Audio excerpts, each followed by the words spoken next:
The news of slain conservative activist Charlie Kirk's death has rocked the political world. Condolences are pouring in from the left and the right. Yesterday, the House held a moment of silence for Kirk. Now, after that moment, lawmakers then descended into a shouting match. Let's watch. Let's wait a minute. The House will be in order. The House will be in order.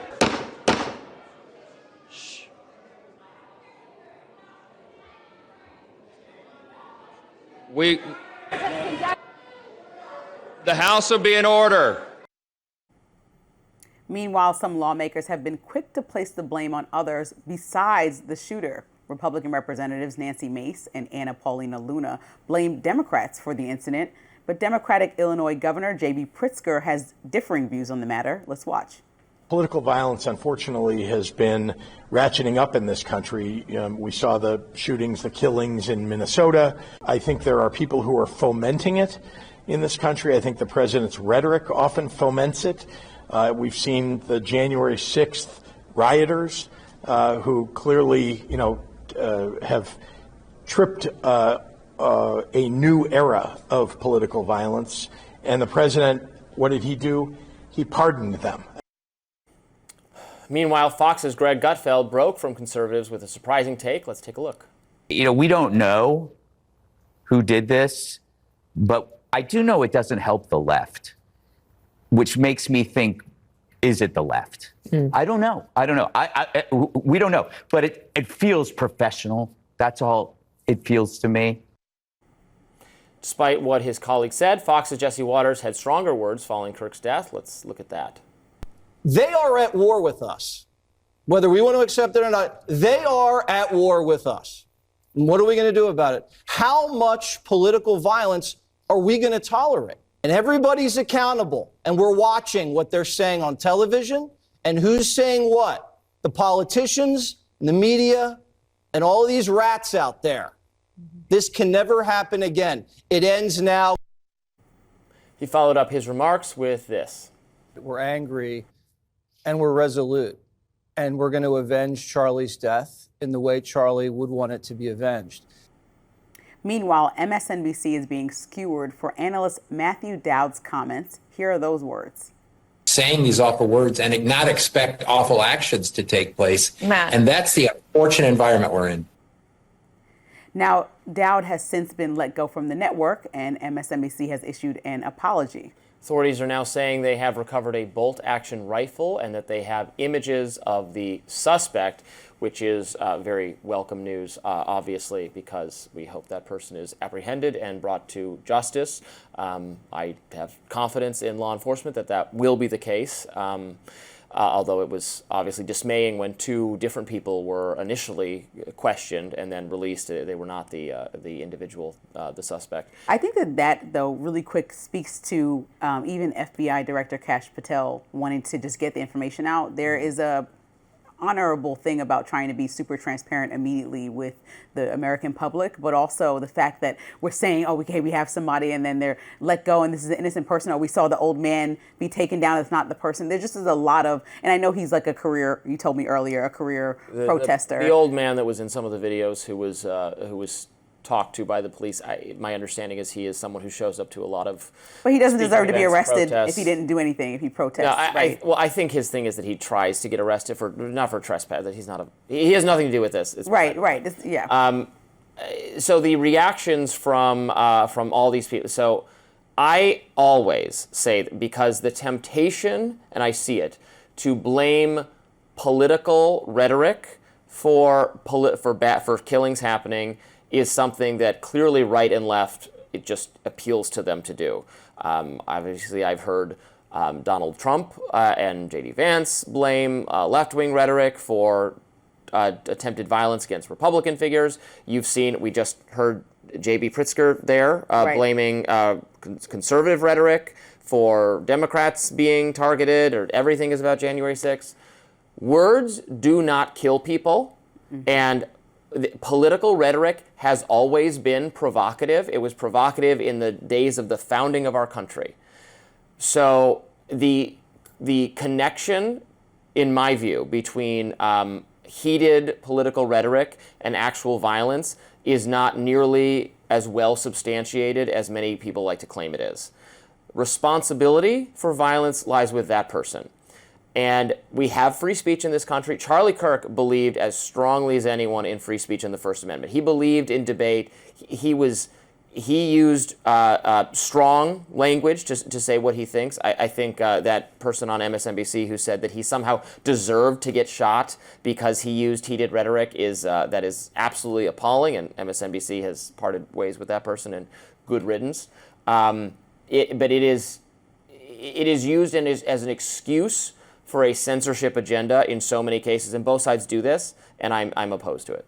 And I think even everybody, as you played those sound bites, I totally agree with you. But even as I heard Jesse Waters speaking, the they versus us idea, that there is like this coalition of people that disagree with you politically that want you dead is not actually a thing, because when you conflate all the issues that happen, right? Some of them, like you said, have been pointed to specific political violence, like in Minnesota, but then other ones, like you said with Gabby Giffords, haven't actually been pointed directly to saying this is because somebody hated you politically. So we need to talk about the broader issue, which can Contrary be debated. to what everyone said at the time, mainstream in New York Times, later, even years later, and all commentators said this was because of out of control Tea Party, right wing, anti-government rhetoric. But even let's use the Trump assassination attempt. Right. So that's what I mean. People just try to find a moment to say, "Oh, you created this temperature in this country." I think there's validity to have a conversation about releasing people who have aggressively attacked an institution, our Capitol, on January 6th, and Republicans needing to respond to why releasing those people from jail was appropriate and pardoning them. But that's a separate conversation, I think, from saying that everybody who commits violent acts that may or may not be politically affiliated is all tied to one. I think that's the easy way out, rather than pointing to criminals and having real debate about topics. Because, I have at least the discernment to understand that if I disagree with somebody politically completely and fully, I do not ever wish death upon them. I do not ever wish that any harm to them in any way. I wish they come to the table and have a conversation, come to Rising, come to any show, or go out there and have a discussion about it. And people are really riled up. And I think what the MSNBC commentator was alluding to was the fact that, there's been conversations about how to handle gun control in this country around the Second Amendment. And he was very vocal about saying that he, few lives, and you've seen this clip if you guys are online and active, of him saying in the past, Charlie Kirk, that if somebody has to die to protect the Second Amendment, well, then someone has to die. He said that. That's a quote that he said while speaking. And so people are like, other people who have lost lives who heard that were probably deeply offended by that statement, just like your family is getting deeply offended by this idea. And so I don't think it's appropriate to bring that conversation up now, but the conversation around gun rights has to come into play, even as a family and a household with a gun. You know what I mean? I understand, and a partner from Texas, I understand the relevance of the Second Amendment, right? And so that's the thing. I think that there needs to be more of a discussion about how you deal with families that are reeling from these school shootings, how you deal with individuals that are reeling from all these shootings. My argument for that rhetoric should not be blamed honestly applies basically equally to guns themselves. They don't shoot themselves. Someone uses them or misuses them. I'm not going to, like Charlie Kirk, I don't believe in disarming lawful Americans because some people misuse guns. Then we'll have to get into, a weapon, a suspected weapon was just recovered. I am not like a firearms expert, but given the weapon that was recovered and the distance the shot was made, this is going to, this is not a, why are people allowed to easily purchase, guns of mass destruction? This is going to be a hunting type weapon that would only be prohibited under the strictest kind of gun control regime that would never be constitutional in this country. So I'm not really sure a gun control conversation is going to be so relevant here. I mean, obviously, we haven't even apprehended the person yet, we so we don't know all how the the gun details. was obtained legally or not legally. I think, I'm not someone who really tends to focus on the means of the kill.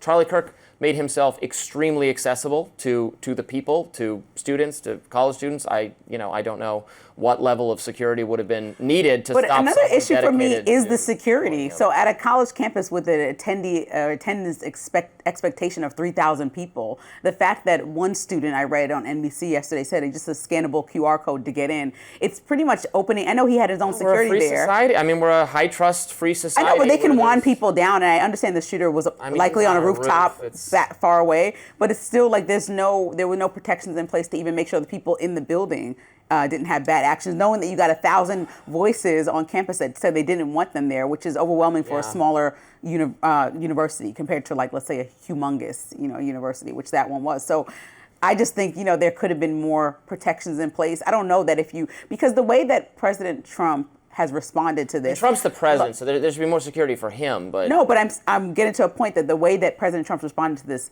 Congress took a moment of silence, lowering the flags half-staff on the 14th. These are all major investments saying that he is a political figure of note. And so if a political figure of note is heading to a college campus in the same way that they sweep the area for any other political figure of note, because the argument has been that he's not actually in Congress, right? So fine, he was a political figure of note. When do we start to think about how to protect those people if he means that much to the president of the United States, who's the most powerful man, arguably, in the country/world? Yeah, in response to this, you're sure we might have to discuss what level of security will now be necessary for anyone of this, of a commentator of this kind of status, or whether these kinds of outdoor, because this is an outdoor speaking event where you could have someone on a roof, 150 yards away, whether maybe that is not how things are going to be done anymore. I mean, I don't like to do, Patriot Act style mass security in response to things like this, but obviously if we don't want this to start becoming a trend, so maybe it is appropriate. I don't know. I don't think, my point is, unlike the Trump case, where there were real failings by the Secret Service, and because it's the president, and you're supposed to also have all those roofs looked at. Right. In this case, I'm not sure it would have been reasonable to expect a level of sweeping security that would have protected him from this kind of thing. And you just don't want anyone trying to blame anybody likely. other than, like, don't blame security, don't look into it. Right. I mean, these conversations are They can be naturally looked going at, to but, unfold, but you know. look at let's capture the criminal and start there. I mean, there's members of, we live in Washington, D.C. You see members of Congress. I've seen members of the Senate, on the streets, walking around. I live in an area of the city where there are a lot of them. It's not, they are not moving like in a force field at all times, because because this is thankfully a rare kind of thing, but is it getting less rare, and do we have to rethink our approach? Is definitely conversations we're going to be having in the coming days, weeks, and months. Hindsight is 2020. In 2025, former Vice President Kamala Harris is not holding back in her new memoir. In a first excerpt published in The Atlantic, Harris opens up saying she was in the worst position to tell President Biden not to run for re-election because it could make her look bad. Then she said this: "It's Joe and Jill's decision. We all said that like a mantra, as if we'd all been hypnotized. Was it grace or was it recklessness? In retrospect, I think it was recklessness." Now, Axios is reporting there's been mixed reaction from Biden aides on those comments. Some showing outrage, saying Harris is the reason she lost the election, not Biden.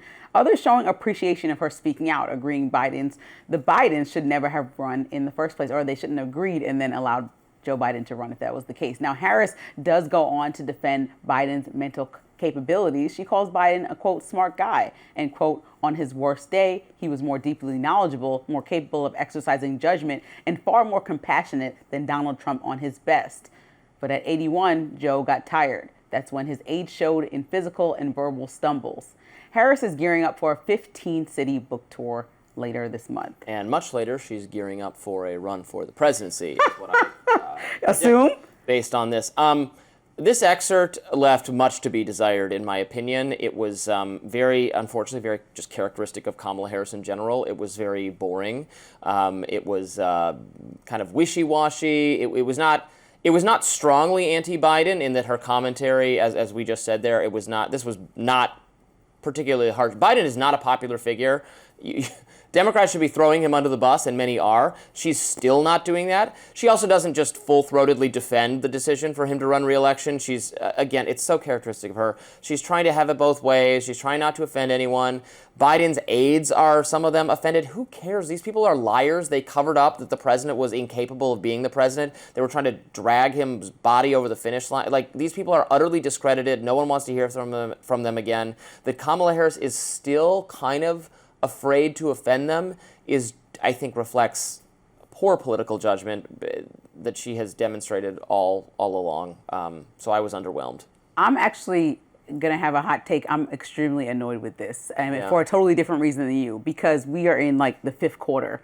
You should have said all this stuff back in the day when people were running and saying, what do you want to do? How do you want to separate yourself from President Biden on the campaign trail? His terrible economy, his terrible policies on immigration. You just sat there and just like didn't say anything, said, his policies, you stand by them. You and Tim Walz went on the campaign trail, said nothing different from Biden, and then lost the election. And now you have all these things to say that I'm assuming in the book about the different policies you would have put forward, how you would have changed. It's just like way too little too late. And then this feels like a pile on, because like I said to you, Joe Biden has cancer now. He stepped out of office. You got Karine Jean-Pierre writing a book and switching parties. You got Jake Tapper, who was all about Biden, writing a book and just saying that he's, incompetent. You got Trump doing what Trump does all the time and piling on. Like, what? This is a little bit insane to me, that it's like people are picking the easiest target and the weakest target, as opposed to the moment where the Democratic Party decided to shove Joe Biden down people's throats and make him the candidate, as opposed to Bernie Sanders or somebody that was much more widely popular. Someone youthful and vigorous. But even if it wasn't Bernie Sanders, it wasn't Biden, right? We all knew that, but it still was the fact that people thought, okay, better than Trump, but they tried to do that same thing twice. And the fact that you allowed Jill Biden, who has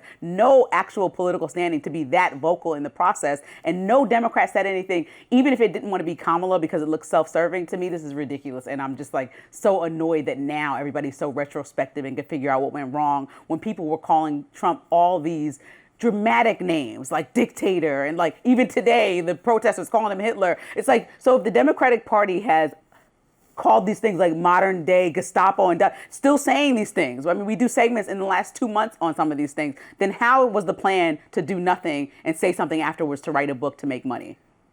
Well, that's what they always do. You save your best material for the book. And the trust is missing too. Like we talk about that. The trust in the Democratic Party is missing. And so how is this going to help with the trust? low position the Democratic Party in is due entirely to it's of Joe Biden's making. That's why I don't feel like it's unfair to pile on him.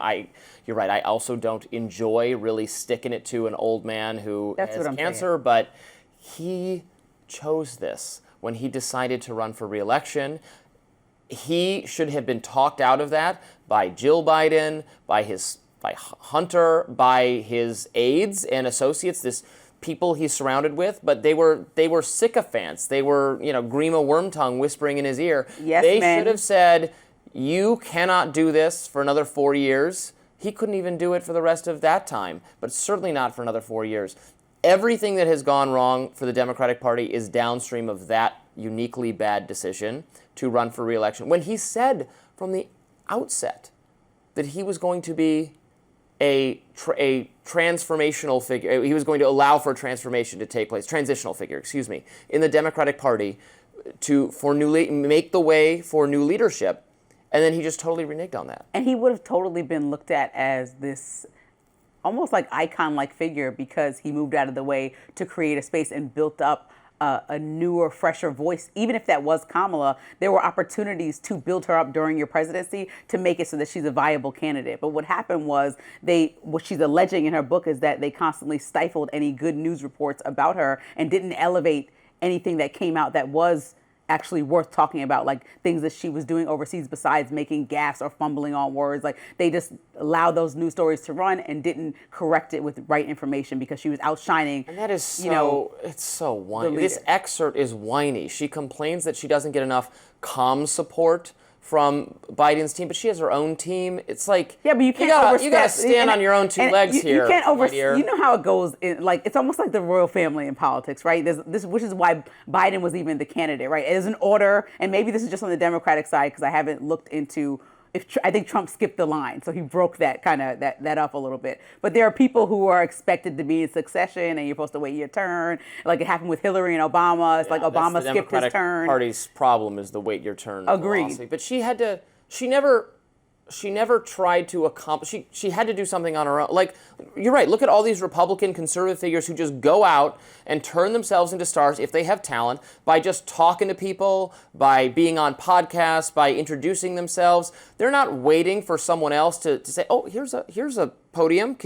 Are you going to? Here's what we want. Here's what you're supposed to say." They just do it. Well, I don't think that's how it goes in the presidency. She's the most scripted and uncomfortable political figure. For figures for people who are in the podcast space or voices, that's one thing. But I don't Vice think President J.D. Vance job. is not skipping over Trump in anything that he does. He's out there talking about the big, beautiful bill because I believe he was asked to do that. He's out there being very vocal and sending out his tweets because, they're agreed But he upon doesn't that he need can speak Trump's on help these things. to be an effective voice for conservative politics and for the Republican But Party. if something came He's down out of like, there- don't try to, maybe let's just be quiet right now. You think Vance is going to be like, nah, I'm still going to go out there. No, Vance is going to do whatever Trump Exactly. tells him to do, So obviously, so that's what I mean. but I think she's Kamala's mad- suggesting that. She's mad she didn't get support. They didn't give her opportunities. They didn't, and that when she got criticized, that they didn't step in to help her. And that's the kind of thing that seems just very weak to me, reflective of not a strong political sensibility or comfort being involved in the daily skirmish of politics. I don't think she's cut out for this, but I think she has every intention of running for president again. And You think in the next election she's going to run again? Oh, absolutely. And Okay, I thought maybe she would just sit this one out. Why would she do? Well, this is not what it sounds like to me in the book. Well, I'm just saying, based on the electoral votes that Biden won, and for me, Biden was largely not somebody who I thought should run again. But the first time he won, I understand She why. thinks she was leading robbed. into She the thinks if pandemic, she had more than 107 days, she would have she would've- won. And even though the polls suggest, I mean, Well, she declined in popularity. And my of only course, for that. issue with that was that Kamala did put her name in the hat against Joe Biden to be president, and she didn't even rank when it came down to who's going to be the front runner as the candidate. So people have to remember historically, and I'm objectively looking at this, wanting to break the barrier of having a woman president, wanting to break the barrier of having a woman of color be president. These are all things that will happen because Kamala was wholly required to do the job, not because of DEI. I just want to be clear, but I would like to see those things happen That's why because she was people picked. are, no, I think that people are wholly acceptable to be a candidate, whether they're of color or not. But I would love to see those barriers be broken because people are inspired by seeing that. But the conversation is not even about that. It's just the principle of you have to also come with a strategy and a plan and a laid out perspective on how you would lead. And whether she was given the opportunity prior or after, she had all the opportunities when she was running against Biden to lay that out. And the American public didn't choose her as a front runner. And so to me, that's concerning to go back into this again when Democrats lost so bad in November. This progressive DA was not holding people accountable for crimes. You have to have consequences if you commit crimes. This has nothing to do with politics. This has to do with prosecution. And that's why my office has taken this case. We will not let a progressive DA get this case.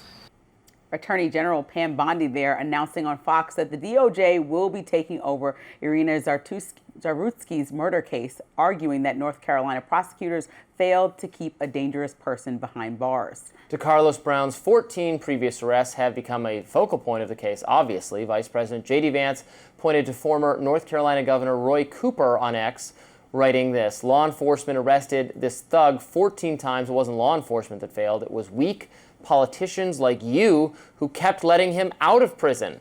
CNN's Abby Phillips pushed back on that notion that Brown was simply let out of prison.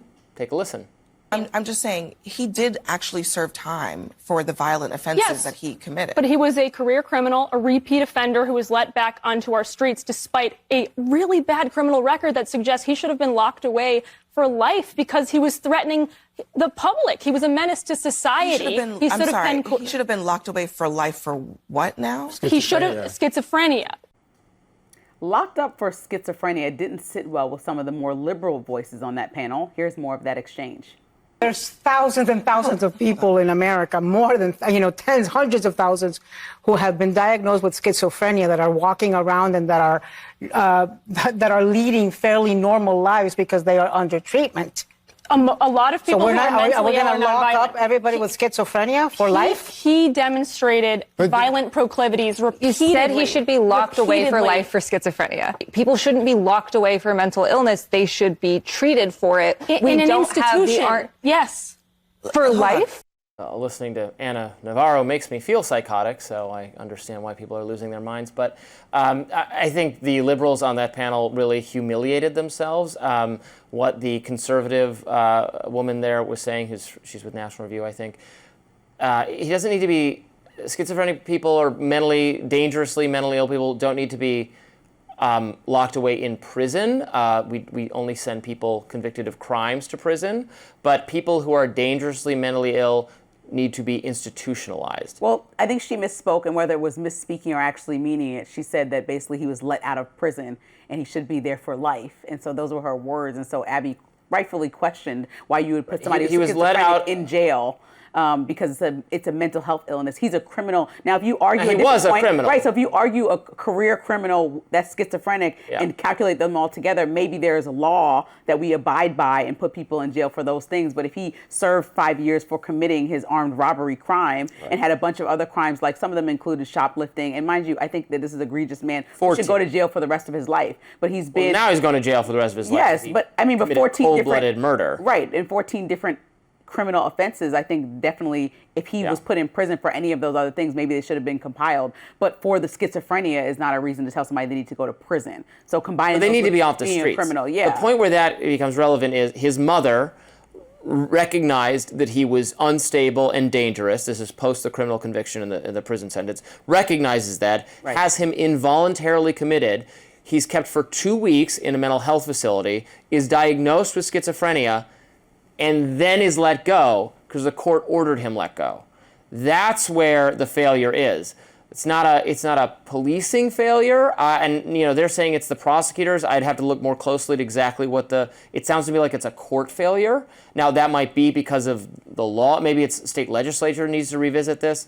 If people, I mean, this is a problem many cities have, because over time we've moved toward we're not talking about prison. We're talking about mental health treatment facilities being voluntary places that you can check yourself in and out of.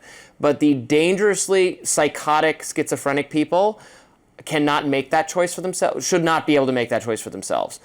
It might be the case, fine, they're saying it's about rehabilitation. And now it doesn't matter, he's committed murder, it's done. But let's say that hadn't happened, it's about rehabilitation. Okay, sure, if you have someone in a mental health facility and but initially you have to force them to take antipsychotic medicine over and over and over again until their psychotic delusions are gone.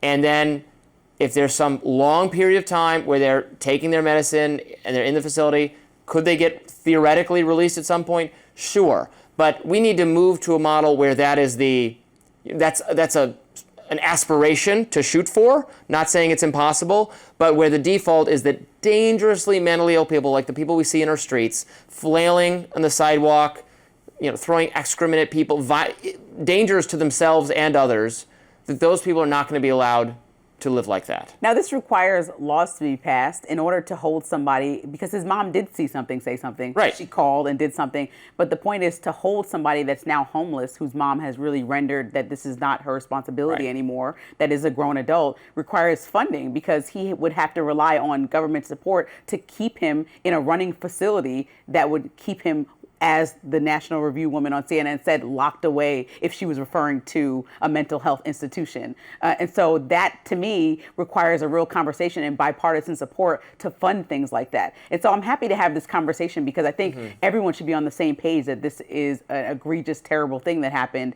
And this is about a person who was psychotic and also a criminal that killed someone on the train. But I also think we need to increase a variety of things, like the governor of North Carolina was asking for more funding to have police available and ready at train stations, and not that police would be on every car and catch every incident, but the presence of police, we understand, which you must agree about, because D.C. is saying I agree, and I'm shocked to hear a Democrat concede that we need more police. That's great. Well, the governor of North Carolina did. So I'm listening to his proposals. He's saying, yes, sure, we would love funding to hire more police officers. They won't be on every car, but what happens is they might be at every station, or mostly every station.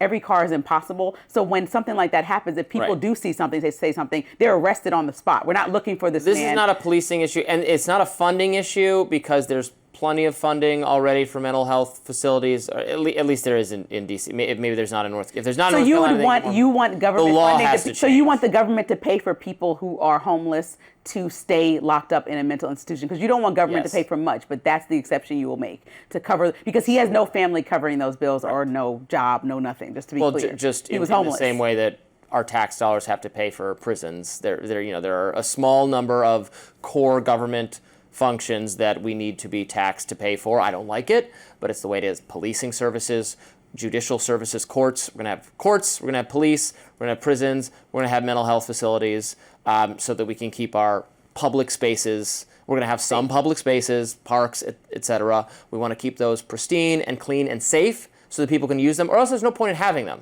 But there has to also be... Why would we should just sell them all off to private individuals, and then they can pay for private security out of their own pockets, and then you wouldn't have this problem. And I think there also has to be bipartisan support for accountability for repeat offenders. So we've seen things like, let's say, the 3-strike rule. It doesn't work when it comes down to drugs and things like that, because it put a lot of people who were using the drugs or otherwise disproportionately people of color in prison. And we're talking about drugs, right, which are legalized in cities that I've lived in for the last decade. We're talking about criminals who are violent with weapons. When they do things multiple times or show any signs of a recurring formula, maybe there are actually laws that should be on the book to show that that will be an indication we need to make sure that we're protecting the streets more and getting people like this off the streets. If we weeded out everyone who had been arrested 3 or more times, there would be no crime. We would be a zero crime you're talking about the same thing like Trump said, the zero crime in D.C. True. It's untrue. There was the killings on Labor Day. No crime. Virtually all violent crime is committed by repeat offenders. Virtually all gun crime is committed by people who already, under existing law, do not have the legal right to have a firearm because they're previously convicted of crime.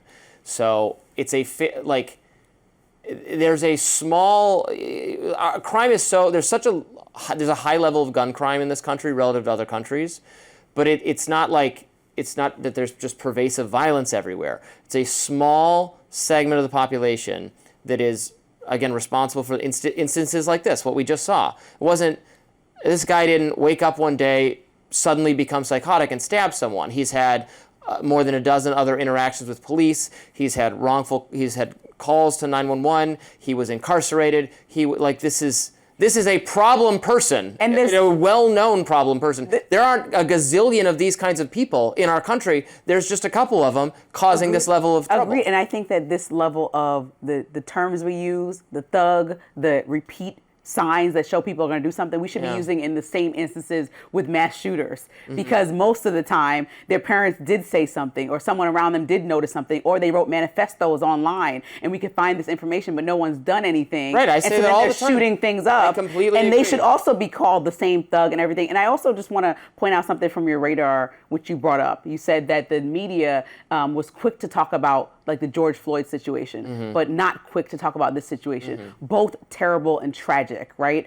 But I think that they're totally different and should be talked about. I regret that the media didn't talk about this enough, but I don't think that it's the same. When you look at the situation, you're talking about a psychotic, schizophrenic man who is also a criminal stabbing someone in a random act of violence in a local city, right? When you look at the George Floyd situation, you're talking about a police officer, Derek Chauvin, who was made and took a job to protect the American public, who used his authority in that position to kill someone of color because he deemed them as a threat for something small like a cigarette or something that was kind of irrelevant in his. So no, the crime was, what was it, taking a cigarette? So that's I don't remember. Okay, so my point is, like, that's not the same thing. Eric Garner was the cigarette. Oh, the cigarette was Eric Garner.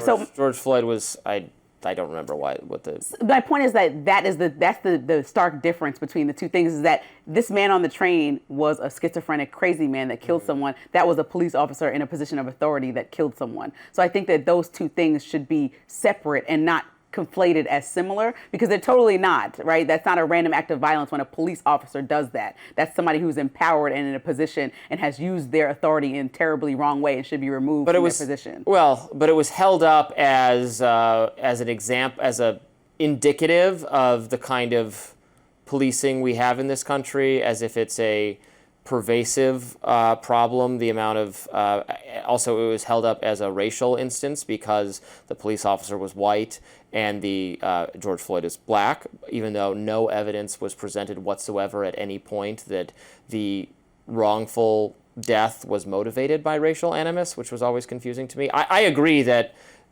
Derek Chauvin's actions were wrong and bad, and he is morally at fault and was correctly convicted. So I'm not changing the narrative on this one at all. He, kneeled on him. It was not consistent with his training. He had George Floyd constrained. Could have just put the cuffs on him, put him in the car. Right.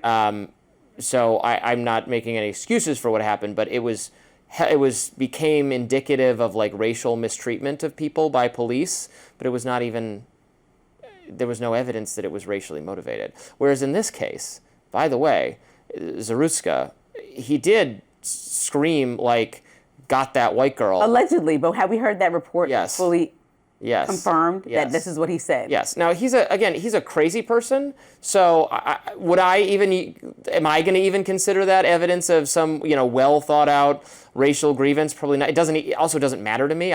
He should be locked away for the rest of his life at best, regardless of, it doesn't matter. I don't care the mindset. That's what I think I want to make sure that we understand. But here's what it's being ignored. An instance that no one demonstrated was racial, got put up by Black Lives Matter, a race-based identity response thing, as indicative of some race problem, whereas this gets no mention of any racial connotation in the mainstream media, which is fine. I just would want it to be that way in all cases. And this is like being downplayed, even though there's greater evidence of some kind of racial motivation. And I'm happy to talk about it in both instances, but I think when you're a police officer, that's the thing. You've learned and been rigorously trained to try to de-escalate, right? I don't think police officers are meant to kill immediately. And so for me, no matter what George Floyd... Well, he didn't intend to kill him.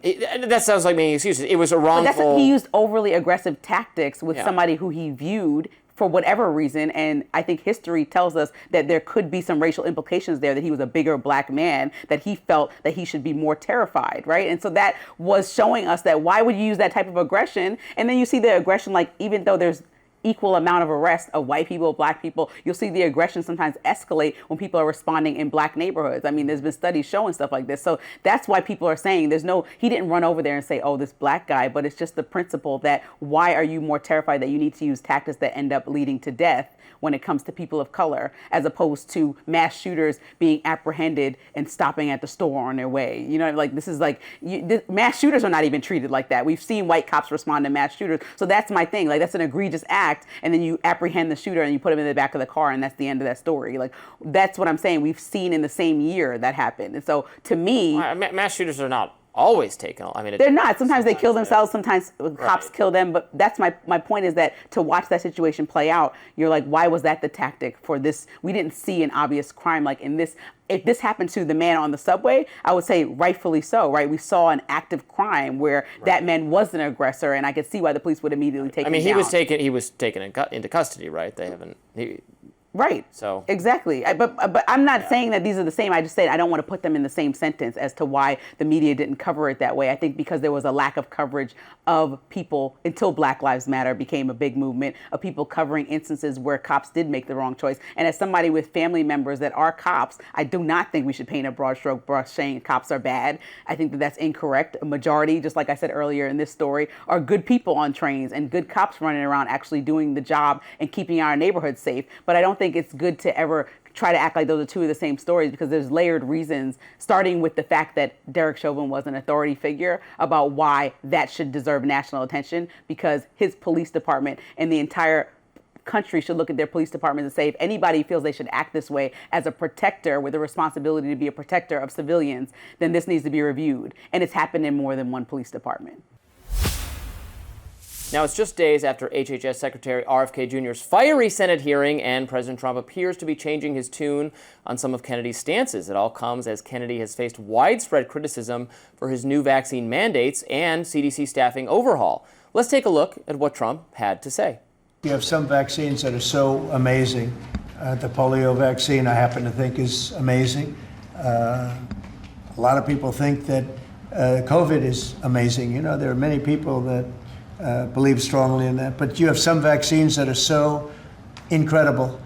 And I think you have to be very careful when you say that some people don't have to be vaccinated. It's a very tough position. You have vaccines that work. They just pure and simple work. They're not controversial at all. And I think those vaccines should be used. Otherwise, some people are going to catch it and they endanger other people. Now, as a reminder, Trump was singing Kennedy's praises just days ago. Let's take a look. Well, I didn't get to watch the hearings today, but he's a very good person. And he means very well, and he's got some little different ideas. It's not your standard. It's not your standard talk, I would say, and that has to do with medical and vaccines. But if you look at what's going on in the world with health, and look at this country also with regard to health. I like the fact that he's different. Meanwhile, family drama abound. Not all is sunshine and rainbows in the house of Kennedy. RFK Jr.'s sister and nephew are calling for the secretary to resign. His sister Carrie writes, quote, "I stand with the many courageous individuals in the medical and scientific communities who have had to set aside their vital work to speak truth to power to keep the public safe. Enough is enough. Secretary Kennedy must resign now." Then his nephew, Joe, says, quote, "Robert Kennedy Jr. is a threat to health and well-being of every American. The challenges before us, from disease outbreaks to mental health crisis, demand moral clarity, scientific expertise, and leadership rooted in fact. Those values are not present in the secretary's office. He must resign." Despite the critics, September will be a big month for Kennedy. The secretary is poised to make even more moves, including delivery of a report on the environmental causes of autism. And mark your calendars for the 18th. His handpicked vaccine advisory committee will also meet on the availability of the COVID boosters. No one cares what his family has to say at all. I would be concerned if your siblings were writing in to get Robbie off air. He's all done. that makes I would be concerned. Think ill of them. You couldn't get me to denounce my siblings publicly, even if they were doing like truly vile things. Well, I think some loyalty to your family is a admirable quality, and no one cares about them. They maybe want people to be safe and healthy. He is an anti-vaxxer who came in and got confirmed. He is. He wants to take away the options for people to get COVID vaccine today if they want to even. And that's a problem. People that still want to get it and are in families that have autoimmune diseases and other things. He's not making it readily available to all people because that's something that he wants to do. If I think not everyone right now should be given penicillin immediately, am I anti? But it's not what he thinks. The problem is that he's No. leading off ideologies and not scientific research. So even President Trump during Operation Warp Speed, which he supported the vaccine and called it a, quote, medical miracle during that time. So President Trump liked the vaccine. Trump said there. He said also, quote, it saved millions of lives. The Pfizer CEO said Trump, which I disagree with, should get the Nobel Peace Prize because of Operation Warp Speed. You should get the Nobel Peace Prize for many different reasons. Yes. Okay, that's a bit of a reach, but I said, this is what the Pfizer CEO said. Don't quote me for that. All I'm saying is that President Trump supported the vaccine. RFK obviously does not and doesn't want it readily available for people that have the option. You love options, people who like to take a vaccine whether they want to. And I think the overall thought that RFK is instilling this notion that vaccines maybe, and the overall sentiments that he has that are instilling this notion that vaccines are not necessary anymore. We're seeing less people get vaccines. People are actively in certain states deciding that they want to find the exception. Lindsay, don't you understand that if you march into a doctor's office or the emergency room, you say, and give me penicillin right now, they won't just give it to you. They'll be like, well, are you sick? They'll do tests to find out if you have an infection that can be treated with that thing. The COVID boosters, according to medical experts, not according to cranks that only RFK Jr. listens to, but medical experts, is not necessarily medically necessary for otherwise healthy young people and children. So there's going to be some conversation about who gets it and who's paying for it and whether they should. And you can still get it if you ask a doctor. And when you take away all the money for the research, we're not taking it away from other people. Yeah, but from the CDC. So when you're taking away money for important research, well, then you're in a situation where if a pandemic, God forbid, ever does happen again, now we have not spent money on preparing for it. Maybe and so we're in the same situation that you hated so much. $18 it made off the COVID vaccine and do a little bit of its own research. Okay, well, we're going to start having some measles pop back up like we've already seen, and we're going to start having very preventable diseases because the more anti-vax sentiment goes across our country and leaders kind of support that loosely and say that they really don't, but they are.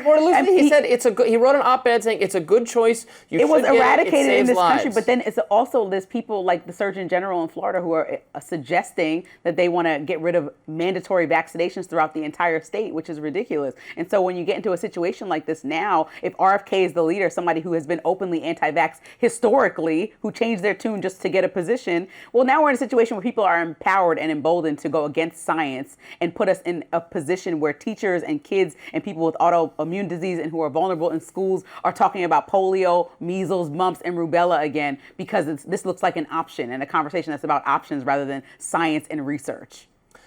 Yeah, I think as Trump said, there are a lot of potential issues with letting families opt out of, for instance, the measles vaccine if their kids are going to public schools.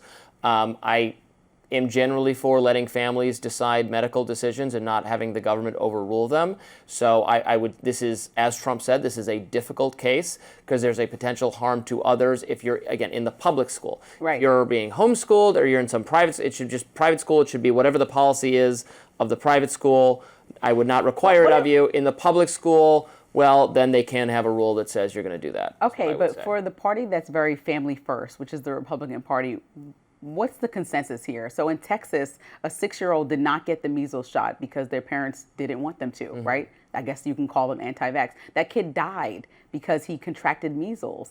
I mean, she contracted measles. So then when you think about that story that just happened in Texas earlier this year, I believe it was around March, then you're putting a life in danger, somebody who's not have the maturity to make that type of life or death decision for themselves because they're 6 years old. Okay, but what about the opposite case where the government said you have to get the COVID vaccine, even though we now know for that child there is little medical reason to do so? I gave you an exact example of somebody. No, I don't want a potential. I gave you an exact example of someone who died from a disease that was largely eradicated in our country because their parents made a choice. I mean, I don't. COVID vaccines save lives. This Your is a president big called country, it and I'm not gonna a medical agree, miracle. I'm not going to agree with the choices that every individual or every family makes all over the country. We're all different, and generally speaking, it's not any of my business, Lindsay.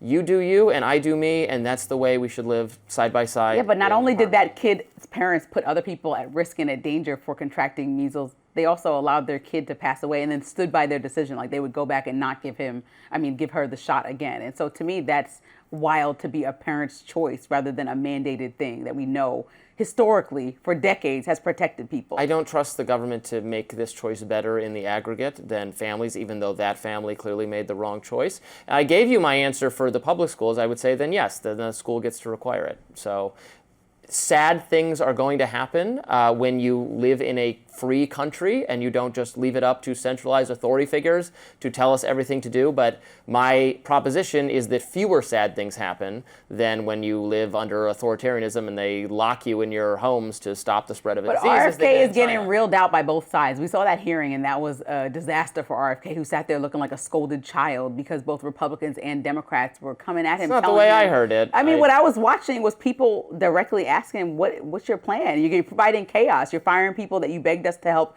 get a job running the CDC, and then a couple weeks later they're gone. Like, you're completely all over the place. So when you have his sister speaking up and saying he needs to get out of here, yeah, because you're providing chaos when people need guidance. No one cares what anyone with the last name Kennedy has to say other than RFK Jr. Sorry, that's the truth. New York City mayoral frontrunner Zohran Mamdani's plan to open several government-run grocery stores is garnering skepticism from a maybe unlikely place. CNN's Abby Phillips pressed the Democratic Socialist on his proposal. Let's watch. Why is the government a better solution for a lack of grocery stores, food deserts, than just working with the private sector to have them do what they know how to do, which is run grocery stores? What's your answer to that? There are more than 1,000 grocery stores in New York City. I'm proposing creating 5 additional ones, one in each borough of New York City that the city would run, and that would guarantee cheaper groceries, not free food, but cheaper groceries. And part of that is because food is a necessity for New Yorkers. It's a necessity for everyone, and yet it's something that people are being priced out of. And she didn't let him off the hook that easy. She followed up with this response. Take a look. In Kansas City, where they had a government-run grocery store, and it's been there for years, but it's on the verge of closing because it doesn't work. They've been riddled with crime. They've dealt with just a lack of inventory.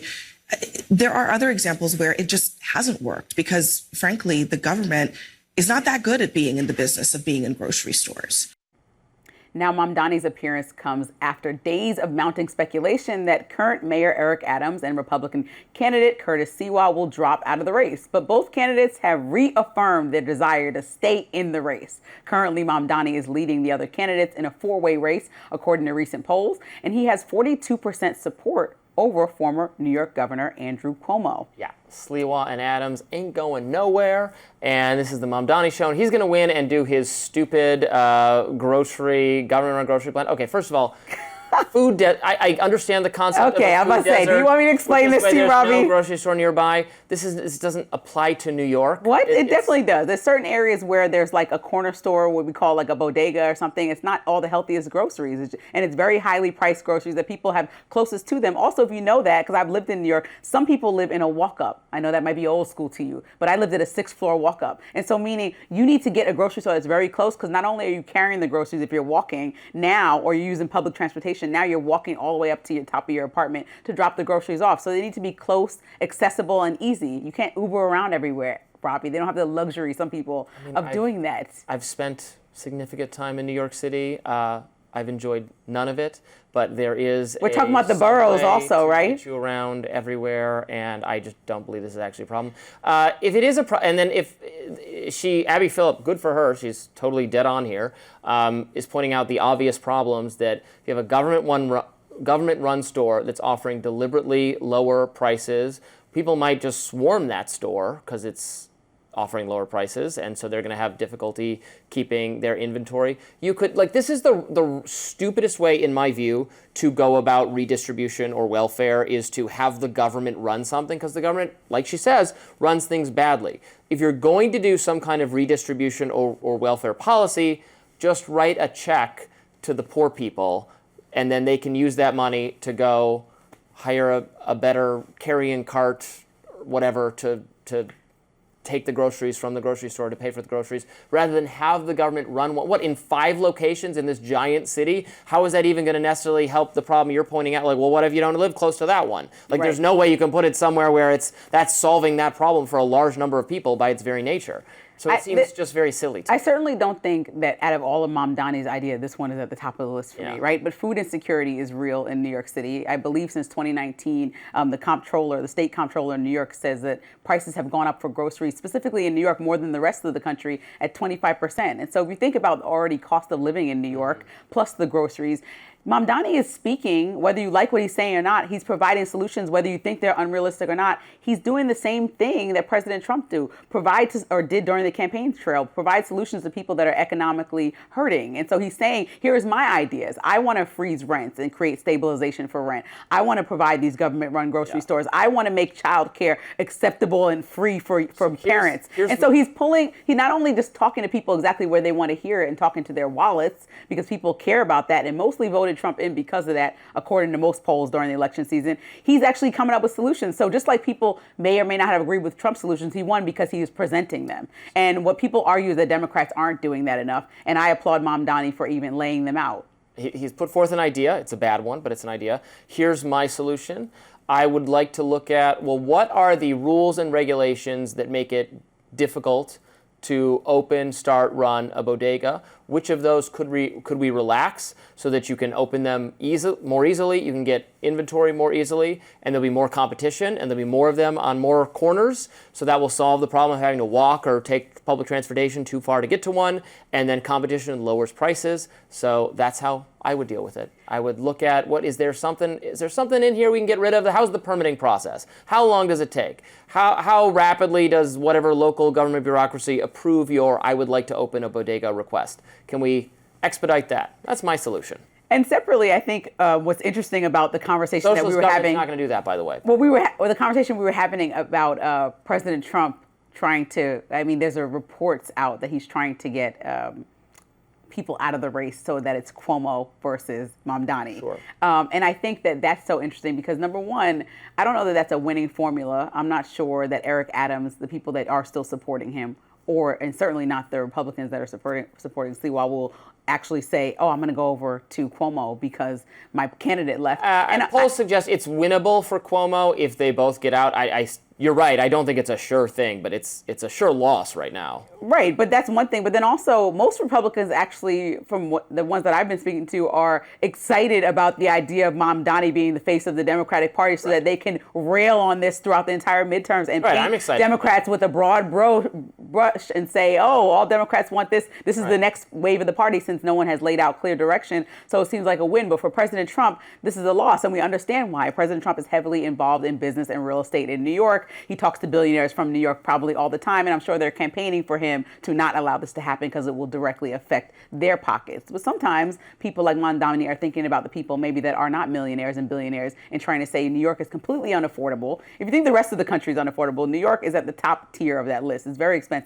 I don't know if it's more expensive than like San Francisco, but it's very expensive. And I think people are just looking for some relief. So Cuomo is not going to get it done even in the race. I mean, Cuomo has a very bad track record there at this point. It's very expensive. But prior to his incidents at the nursing home, prior to his incidents during COVID, prior to the sexual assault allegations, he's not the best candidate, but that's who Trump is allegedly supporting. I mean, they've been friends for more than 40 years, reportedly, according to the New York Times. So it's interesting to see him jumping in this race in this way and kind of silently supporting Cuomo if the reports are true. Yeah. You're right that politically it makes more sense to let Mamdani win, because then he can be the face of the Democratic Party and Republicans can run against him just like the way they did for AOC. So politically, I just think it's better if Mamdani wins. They're clearly the people in the administration it seems like they've put some, it's not really pressure, but they've tried to offer boons to, like there was talk about Eric Adams getting some kind of ambassadorship. To Saudi Arabia. While getting a role. I don't know how real these things are, but you're right that the administration has seemed to want them to get out of the race.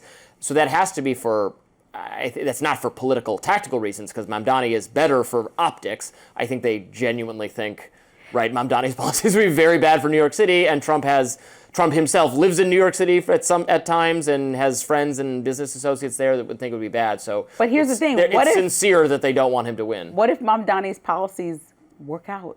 What if he tries this and it's out of all states that failed, he's the one that doesn't? No, you're pretty confident, but we don't know. Well, what if the child care actually helps families? Couldn't get it right, and What if Cambodia couldn't get it right? Take out the grocery stores. What about the other policies? What if rent stabilization works out and New Yorkers are able to flourish again? Like, what if these things happen? Then be quiet. Let it play out and how it plays out in the midterm. If he's winning right now, I don't think a Republican president should get deeply involved in the race to try to make another Democrat win that's more aligned with him, rather than allowing somebody to try something new. You jab the fork in the electrical socket and go, maybe it'll work next time. Okay, but what would